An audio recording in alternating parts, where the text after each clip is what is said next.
صل على رسوله الكريم أما بعد فأعوذ بالله من الشيطان الرجيم بسم الله الرحمن الرحيم ألم نشرح لك صدرك ووضعنا عنك وزرك الذي أنقض ظهرك ورفعنا لك ذكرك فإن مع العسر يسرا إن مع العسر يسرا فإذا فرغت فانصب وإلى ربك فارغب صدق اللہ العظیم. سامعین محترم اور معزز ساتھیوں، یہ ایک چھوٹی سی سورہ ہے جس کو سورہ علم نشرح کہا جاتا ہے. اس سورت کے اندر نبی صلی اللہ علیہ وسلم کی عظمت اور آپ کی اہمیت اور فضیلت کو بیان کیا گیا ہے.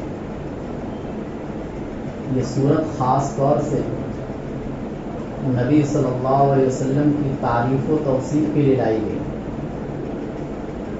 اور اس سورت کا مضمون مکمل آپ صلی اللہ علیہ وسلم کے ساتھ خاص ہے،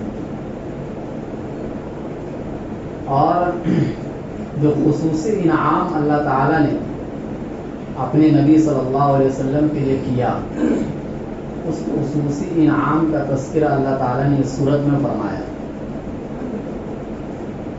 فرمایا علم نشرح لک صدرک، کیا ہم نے آپ کے لیے آپ کے سینے کو نہیں کھولا؟ سینے کو کھولنے کا کیا مطلب ہے؟ جس کو شرح صدر کہا جاتا ہے. ایک مطلب تو مفسرین نے یہ بیان فرمایا کہ آپ کو علم بھی بہت وسیع دیا، اولین اور آخرین کا علم نبی صلی اللہ علیہ وسلم کو دیا گیا. اتنا علم نہ کسی پیغمبر کو دیا گیا، اتنا علم نہ کسی فرشتے کو دیا گیا، جتنا علم اللہ کے بعد نبی صلی اللہ علیہ وسلم کو دیا گیا. اگرچہ اللہ کے علم کے مقابلے میں نبی کا علم بہت تھوڑا ہے، جس کو قرآن میں ذکر کیا وما اوتیتم من العلم الا قلیلا، لیکن نبی کا علم پوری مخلوق کے مقابلے میں بہت زیادہ ہے، جس زیادتی کا ہم اندازہ نہیں لگا سکتے. اتنا علم کہ بڑے بڑے عقلاء اور بڑے بڑے حکماء بھی اللہ کے نبی صلی اللہ علیہ وسلم کی بتائی ہوئی کسی حکمت کی باتوں تک اور اس کی گہرائی تک نہیں پہنچ سکے. آج تک 1400 سال ہو گئے، لیکن نبی صلی اللہ علیہ وسلم کی بتائی ہوئی باتوں میں آج بھی غور و فکر لوگ کر رہے ہیں، اور ان باتوں سے جو حکمت کی باتیں نکلنی چاہیے وہ آج بھی لوگ نکال رہے ہیں. اتنا علم تھا اللہ کے نبی صلی اللہ علیہ وسلم کو. تو فرمایا اے پیغمبر، کیا ہم نے آپ کے لیے آپ کے سینے کو نہیں کھولا؟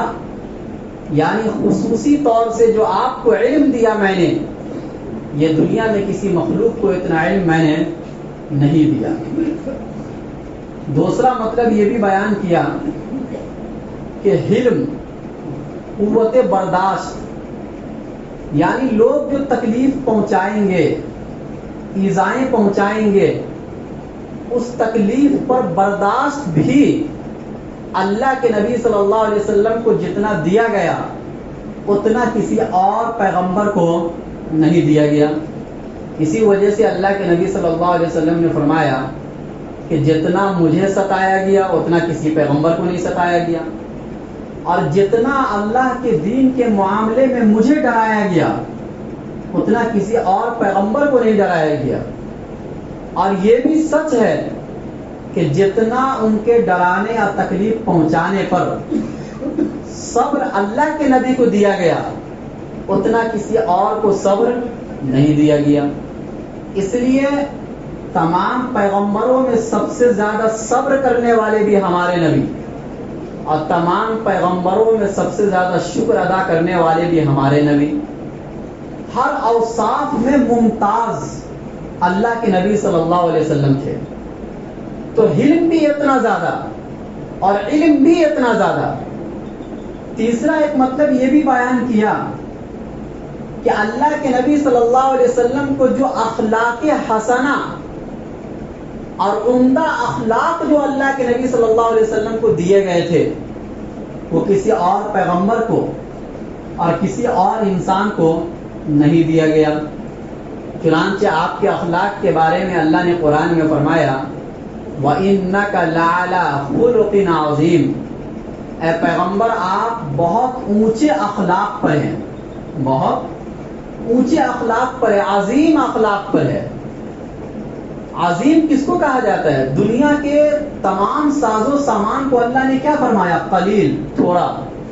حالانکہ اس دنیا کا ہم اندازہ نہیں لگا سکتے، اب دنیا کتنی بڑی ہے، وہاں تک انسانوں کی رسائی بھی نہیں ہو پائی ہے، پھر بھی دنیا کی ناز و نعمت کو اور دنیا کے ساز و سامان کو اللہ نے قلیل فرمایا اور آپ کے اخلاق کو اللہ نے عظیم فرمایا۔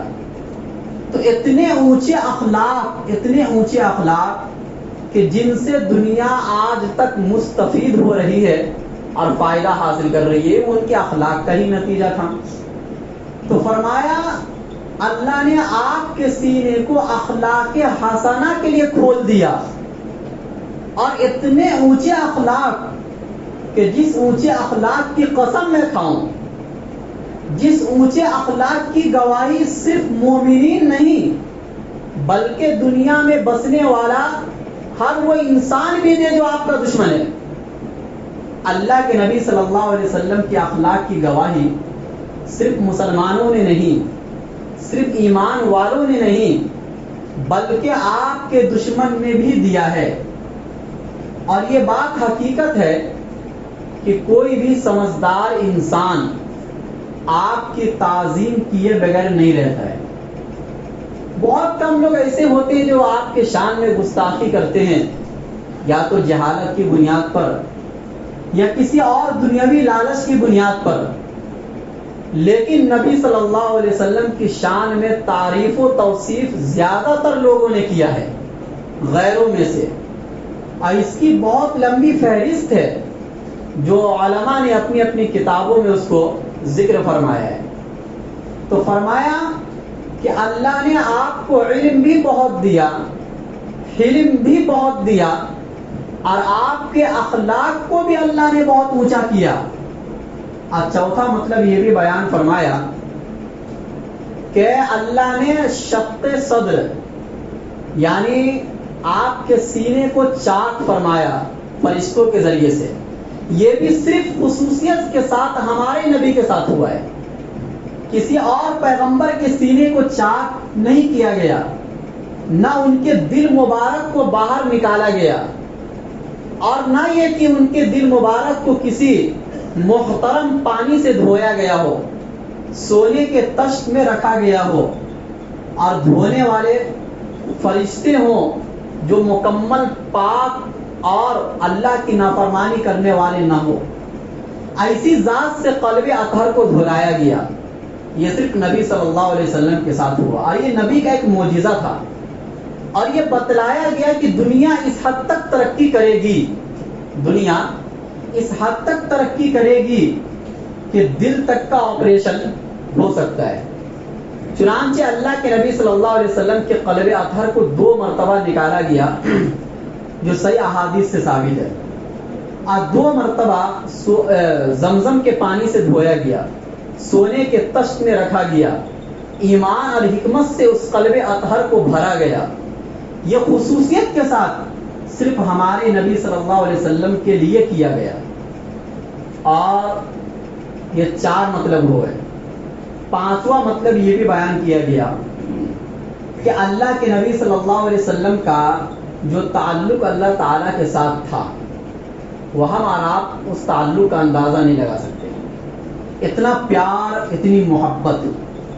پھر اللہ کے نبی پر یہ بھی ذمہ داری تھی کہ مخلوق تک اللہ کے پیغام کو پہنچائے، تو اس کے لیے ضروری تھا کہ اللہ کے نبی مخلوق کے درمیان آتے، اور جب مخلوق کے درمیان اللہ کے نبی صلی اللہ علیہ وسلم آتے تھے تو اللہ کے نبی کو یہ غم ہوتا تھا کہ اللہ کے ساتھ جو میرا تعلق ہے کہیں اس تعلق میں کمی تو نہیں ہو گئی.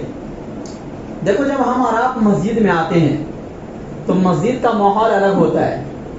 مسجد میں ہمارا اللہ سے جو تعلق ہوگا اپنی بیوی بال بچوں کے ساتھ جب بیٹھیں گے تو وہ تعلق نہیں ہوگا. فرق پڑتا ہے تعلق کے درمیان. اللہ کے نبی صلی اللہ علیہ وسلم کو بھی یہ غم ہوتا تھا کہ کہیں مخلوق کے درمیان چلے جانے سے اللہ کے ساتھ جو تعلق ہے اس تعلق میں کمی تو نہیں ہو رہی ہے.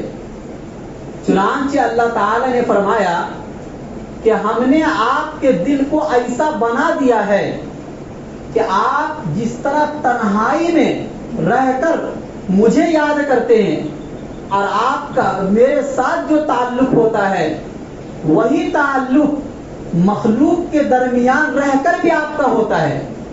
آپ کے تعلق میں کوئی فرق نہیں پڑتا ہے.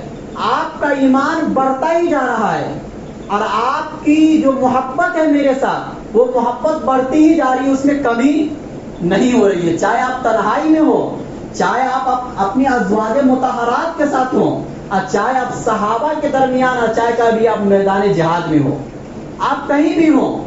لہذا آپ کو غم اور حزن کی ضرورت نہیں ہے, آپ کو ٹینشن لینے کی ضرورت نہیں ہے. گویا کہ یہ مطلب الم نشرح لک صدرک کا فرمایا کہ کیا ہم نے آپ کے لیے آپ کے سینے کو نہیں کھولا. یعنی آپ کو علم بھی بہت دیا, آپ کو علم بھی بہت دیا, آپ کے اخلاق کو بھی بہت اونچا کیا, آپ کے سینے کو بھی میں نے چاک کیا تاکہ مکمل صاف ہو جائے, اور آپ کے دل کو ایسا بنا دیا کہ ہر حالت میں آپ کا دل میری طرف متوجہ رہتا ہے. ایک سیکنڈ کے لیے بھی, حتیٰ کہ سونے کی حالت میں بھی اللہ کے نبی کا دل اللہ تعالیٰ سے کٹتا نہیں تھا. یہ اللہ کے نبی کی خصوصیت تھی. یہی وہ دعا ہے اور یہی وہ خصوصیات ہیں جس کو حضرت موسیٰ علیہ السلام نے اللہ تعالیٰ سے مانگا تھا, اور فرمایا رب اشرح لی صدری, اے میرے پروردگار آپ میرے لیے میرے سینے کو کھول دیجئے. فرق اتنا ہے کہ وہاں پر موسیٰ علیہ السلام مانگ رہے ہیں اور پیغمبر کو مانگنے پر ملتا ہے, وہاں مانگنے پر ملا یہی سب کچھ. لیکن ہمارے نبی صلی اللہ علیہ وسلم کو مانگنا نہیں پڑ رہا ہے, بلکہ اللہ خود سامنے سے کہہ رہے ہیں کہ اے میرے محبوب ہم نے آپ کے لیے آپ کے سینے کو کھول دیا, مانگنے کی ضرورت نہیں ہے. وَوَضَعْنَا عَنْكَ وِزْرَكَ الَّذِي أَنْقَضَ ظَهْرَكَ, کیا ہم نے آپ سے آپ کے اس بوجھ کو ختم نہیں کر دیا جو بوجھ آپ کے کمر کو توڑ رہی تھی. بوجھ سے کیا مراد ہے؟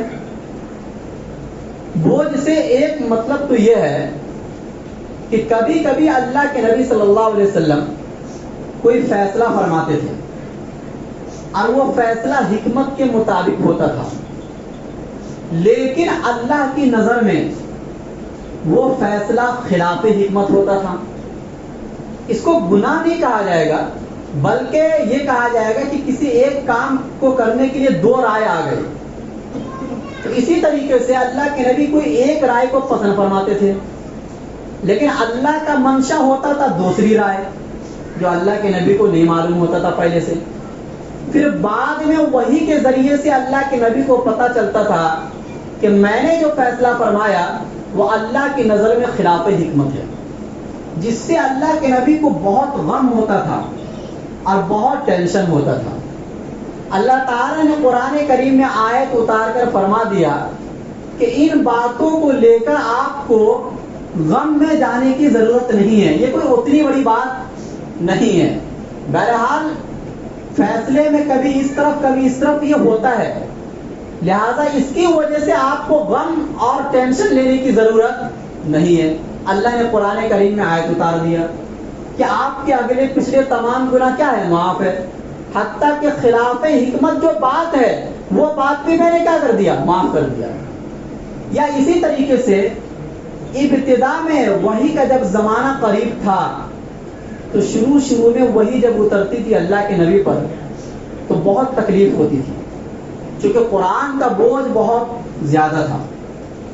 آہستہ آہستہ اللہ تعالیٰ نے اس بوجھ کو کیا کر دیا؟ کم کر دیا۔ اور پھر لگاتار وہی اترنے لگ گئے، اور پھر بھی اللہ کے نبی کو کوئی پریشانی نہیں ہوتی تھی۔ یہ بھی ایک مطلب بیان کیا مفسرین نے، یا اللہ کے نبی کو یہ غم بھی بہت ہوتا تھا کہ میں اتنی محنتیں کر رہا ہوں لوگوں کو اسلام میں داخل کرنے کے لیے، لیکن گنے چنے لوگ ہیں، 40-50 لوگ، 13 سالہ زندگی گزر گئی مکہ کی، زیادہ سے زیادہ 100-200 لوگ اسلام قبول کیے ہوں گے مکہ اور مدینہ کے لوگوں کو ملا کر۔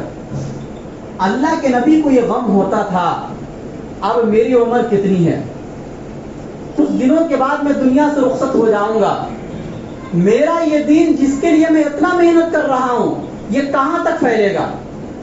زیادہ سے زیادہ سعودی عرب تک، یعنی جزیرۃ العرب اس زمانے میں، اس سے زیادہ دنیا کے خطے خطے تک میرا دین کیسے پہنچے گا؟ یہ اللہ کے نبی کو غم ہوتا تھا۔ اللہ کے نبی کو یہ غم ہوتا تھا کہ ہر انسان ایمان میں کیوں نہیں داخل ہو رہا ہے۔ چنانچہ قرآن میں بھی تو اللہ نے فرمایا، کیا آپ اپنے آپ کو ہلاک کر دیں گے اس بات کو لے کر کہ یہ لوگ ایمان نہیں لائیں گے؟ پھر یہ بھی فرمایا کہ ہم نے آپ کے پر قرآن اس لیے نہیں اتارا کہ تاکہ آپ مشقت میں پڑ جائے، ما انزلنا علیک القرآن لتشقى۔ چنانچہ اللہ تعالیٰ نے فرمایا کہ یہ دین کیسے پھیلے گا، یہ غم آپ کو لینے کی ضرورت نہیں ہے، لیظہرہ علی الدین کلہ، میرا دعویٰ ہے کہ میں اس دین کو سارے دین پر غالب کر کے رہوں گا، یہ میرا وعدہ ہے، یہ میرا وعدہ ہے، اور میرا وعدہ سچا ہوتا ہے۔ لہذا آپ کے ذمے صرف پہنچا دینا ہے، جو احکام میں نے آپ کو دیا وہ احکام آپ امت تک پہنچا دے، چاہے 10 لوگ تک آپ پہنچائے اور چاہے 100 لوگ تک آپ پہنچائے، اس کا آپ کو ٹینشن لینے کی ضرورت نہیں ہے۔ ہزاروں اور دنیا کے کروڑوں انسانوں تک کیسے پہنچانا ہے اس دین کو، یہ ذمہ داری میری ہے۔ لہذا اللہ کے نبی کے اوپر سے یہ جو غم تھا، یہ تینوں طریقے کا غم اللہ تعالیٰ نے اتار دیا۔ پھر فرمایا وَرَفَعْنَا لَكَ ذِكْرَكَ، اے پیغمبر کیا ہم نے آپ کے لیے آپ کے ذکر کو بلند نہیں کر دیا، آپ کے نام کو بلند نہیں کر دیا؟ آپ کے نام کو بلند کرنے کا کیا مطلب؟ بہت سے مفسرین نے یہ مطلب مراد لیا کہ جہاں جہاں اللہ کا ذکر ہوگا وہاں وہاں نبی صلی اللہ علیہ وسلم کا ذکر ہوگا۔ اگر کلمہ میں اللہ کا ذکر ہوگا اشہد ان لا الہ الا اللہ، تو اس کے فوراً بعد نبی صلی اللہ علیہ وسلم کا ذکر ہوگا اشہد ان محمد رسول اللہ۔ اگر نماز میں اللہ کا ذکر ہوگا تو اسی نماز میں جب آپ تشہد کی حالت میں بیٹھیں گے تو نبی صلی اللہ علیہ وسلم کا بھی ذکر ہوگا، اور آپ درود پڑھیں گے اللہم صلی علی محمد وعلی آل محمد۔ اگر قرآن میں جگہ جگہ پر اللہ کا ذکر ہے، اللہ کی وحدانیت کا ذکر ہے، تو اسی قرآن میں جگہ جگہ پر رسول کی رسالت کا بھی ذکر ہے۔ اور اللہ تعالیٰ نے دنیا کا نظام اور سسٹم ایسا بنایا کہ اگر کہیں ظہر کی اذان ہو رہی ہے کسی ملک میں تو دوسرے ملک میں فوراً بعد عصر کی اذان ہو رہی ہوگی، کسی تیسرے ملک میں اس کے فوراً بعد مغرب کی اذان ہو رہی ہوگی، کہیں عشاء کی اذان ہو رہی ہوگی، اور کسی ملک میں عشاء کا وقت ختم ہوگا تو دوسرے ملک میں فوراً فجر کی نماز کا وقت شروع ہو جائے گا۔ یعنی نظام ایسا ہے پوری دنیا کا کہ اللہ کے نبی کا جو نام ہے وہ ہر وقت آسمانوں میں بلند کیا جا رہا ہے، ہر وقت مسجد کے مناروں سے اللہ کے نبی صلی اللہ علیہ وسلم کا نام بلند ہو رہا ہے۔ اور نام بھی ایسا دیا اللہ تعالیٰ نے اپنے پیغمبر کا کہ نام ہے محمد۔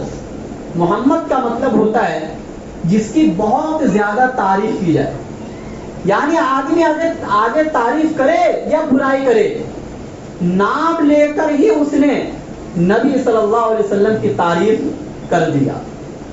اور اللہ کے نبی صلی اللہ علیہ وسلم کو تو اتنا بلند کیا, آپ کے نام کو اتنا بلند کیا, اللہ تعالیٰ نے آپ کے اخلاق کو بھی بلند کیا, اللہ نے آپ کے اوصاف کو بھی بلند کیا.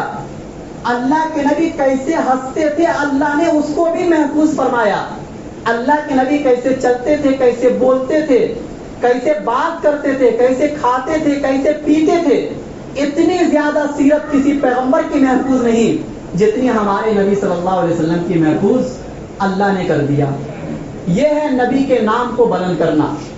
اور اللہ کے نبی کو بلند صرف روحانی اعتبار سے نہیں کیا, روحانی اعتبار سے تو آپ خاتم الانبیاء, سید المرسلین, اور اسی طریقے سے امام الانبیاء, ہر اعتبار سے بلند ہے. روحانی اعتبار سے, جسمانی اعتبار سے بھی اللہ تعالیٰ نے اپنے پیغمبر کو اتنا بلند کیا جتنا کسی اور پیغمبر کو بلند نہیں کیا.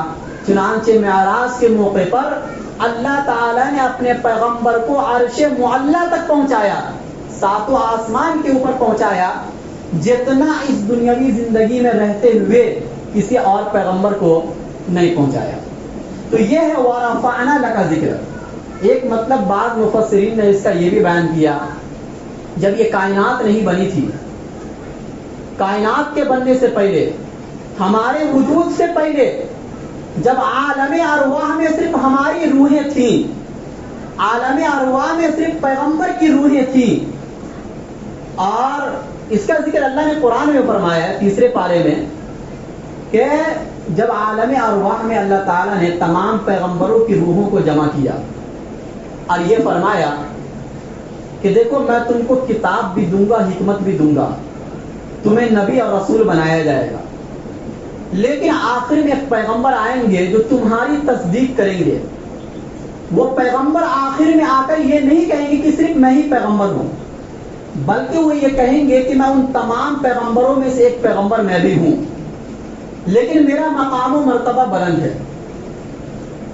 کیا تم اس پیغمبر پر ایمان لاؤ گے اور اگر اس کا زمانہ پاؤ تو کیا تم اس پیغمبر کی مدد کرو گے؟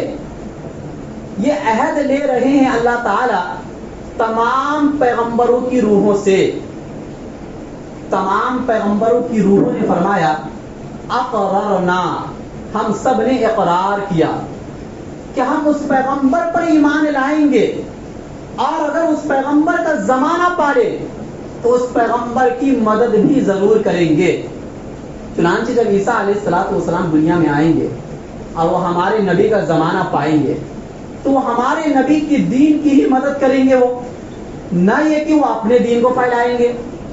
تو سوچئے کتنا بڑا مقام و مرتبہ ہمارے نبی صلی اللہ علیہ وسلم کا کہ جب دنیا میں کسی انسان کا وجود ابھی نہیں ہوا ہے, کسی پیغمبر کی جسم کا وجود ابھی نہیں ہوا, صرف ارواح ہیں بس, اور اس موقع پر بھی اللہ تعالی نے اپنے نبی کے نام کو بلند کیا, گویا کہ یہ بتلایا کہ تم سب کو جو پیغمبری مل رہی ہے, تم سب کو جو نبوت مل رہی ہے, وہ نبوت اور پیغمبری نبی آخر الزمان حضرت محمد صلی اللہ علیہ وسلم کے صدقے طفیل مل رہی ہے. کیسے مل رہی ہے؟ اگر ہمارے نبی صلی اللہ علیہ وسلم کو پیدا ہونا نہ ہوتا, ان کو اگر دنیا میں آنا نہ ہوتا, تو موسیٰ کون ہے, عیسیٰ علیہ السلام کون تھے, ابراہیم علیہ السلام کون تھے, یہ دنیا نہ جانتی. ان کو پیغمبری ملی ہے تو ہمارے نبی صلی اللہ علیہ وسلم کی پیغمبری کو تسلیم کرنے کے بعد ہمارے نبی صلی اللہ علیہ وسلم کی نبوت اصل ہے, باقی پیغمبروں کی نبوت ہمارے نبی کی نبوت کے تابع ہے. یا ایسا ہی ہے, نبی کی باتوں کو تو مثالوں سے نہیں سمجھایا جا سکتا, لیکن سمجھنے کے لیے کہ جس طریقے سے انجن ہوتا ہے اور اس کے پیچھے ڈبے ہوتے ہیں, اصل حرکت انجن کی ہوتی ہے. کس کی ہوتی ہے؟ اصل حرکت انجن کی ہوتی ہے. اس کے حرکت کرنے کے بعد سارے ڈبے حرکت کرتے ہیں. اسی طریقے سے اصل پیغمبری ہمارے نبی صلی اللہ علیہ وسلم کی ہے. ہمارے نبی خاتم الانبیاء آدم علیہ السلام کے پیدائش سے پہلے بھی تھے, اور ہمارے نبی صلی اللہ علیہ وسلم خاتم الانبیاء عیسیٰ علیہ السلام کی پیدائش کے بعد بھی ہے. ایسا نہیں ہے کہ ہمارے نبی آخر میں پیدا ہوئے اس لیے یہ مقام ملا خاتم الانبیاء کا, بلکہ ہمارے نبی کو یہ سارے اوصاف سارے پیغمبروں کے پیدائش سے پہلے مل گئے تھے. جس طریقے سے اللہ کے جتنے بھی اوصاف ہیں وہ سارے کے سارے اوصاف اس وجہ سے نہیں ہیں کہ اللہ نے ہمیں پیدا کیا اس لیے خالق ہے, بلکہ اللہ اگر ہمیں پیدا نہ بھی کرے تو بھی اللہ خالق ہے, تو بھی اللہ رزاق ہے. اسی طریقے سے ہمارے نبی صلی اللہ علیہ وسلم کے سارے اوصاف اس کائنات میں انسانوں کی پیدائش سے پہلے ہمارے نبی کو ملے تھے, اور یہ عالم ارواح میں فیصلہ ہو گیا تھا. تو بہرحال ہمارے نبی صلی اللہ علیہ وسلم کا مقام و مرتبہ بہت ہی اونچا ہے. ہمارے نبی صلی اللہ علیہ وسلم کا جسم مبارک کا جو مقام اللہ کے یہاں ہے ہم اس کا تصور بھی نہیں کر سکتے. اس لیے قرآن کریم میں بار بار بس یہی فرمایا جاتا ہے کہ نبی کی تعظیم کرو, نبی کی عظمت کو بجا لاؤ, نبی کے نام کے سامنے اپنی آواز کو بلند نہ کرو, نبی کے ذکر مبارک کے سامنے اپنی آواز کو بلند نہ کرو. اتنا بلند کیا کہ اگر ہمارے نبی کا نام آ جائے تو اللہ نے قرآن میں فرمایا کہ اللہ اس کے فرشتے نبی پر رحمت بھیجتے ہیں. اے ایمان والو تم بھی نبی پر درود و سلام بھیجو. اے ایمان والو تم بھی نبی پر درود و سلام بھیجو. حالانکہ اللہ کے ذکر کے بعد یعنی اگر میں اللہ نام لے لوں تو اس کوئی ایسا حکم قرآن اور حدیث میں ہے نہیں کہ اللہ کا نام لینے کے بعد کیا پڑھنا ہے. اللہ کا نام تو خود ہی بلند ہے, لیکن کوئی ایسا حکم نہیں ہے. یہ کہا جاتا ہے کہ اللہ تبارک و تعالی اللہ جل شانہ, لیکن ایسا کوئی حکم نہیں ہے قرآن اور حدیث میں کہ اللہ کا نام لینے کے بعد پڑھنا کیا ہے. باقی عظمت کے ساتھ ہی نام لینا ہے, لیکن نبی صلی اللہ علیہ وسلم کا نام لینے کے بعد اللہ نے یہ فرما دیا کہ وہ مجلس اور وہ نام ایسا نہیں ہونا چاہیے کہ اس کے بعد تمہارے زبان پر درود شریف نہ آئے, چاہے چھوٹا ہی درود کیوں نہ ہو, صلی اللہ علیہ وسلم کیوں نہ ہو. اتنا بلند کیا کہ ہر موقع پر ہر وقت نبی کا ذکر بلند ہوتا رہے, ہر وقت نبی کا ذکر بلند ہوتا رہے. اللہ یہی چاہ رہے, اپنے نبی کے اوصاف کا ذکر ہوتا رہے ہر وقت. اللہ یہ چاہتے ہیں ہمارے نبی کی سیرت کا تذکرہ ہر وقت ہوتا رہے. اللہ یہ چاہتے ہیں. اس لیے نبی کی سیرت کے سے بڑھ کر کوئی ذکر نہیں ہے, نبی کے نام کے ذکر سے بڑھ کر اللہ کے بعد کوئی ذکر نہیں ہے. اللہ ہم سب کو نبی صلی اللہ علیہ وسلم کی عظمت کو سمجھنے کی توفیق نصیب فرمائے. وآخر دعوانا الحمدللہ رب العالمین.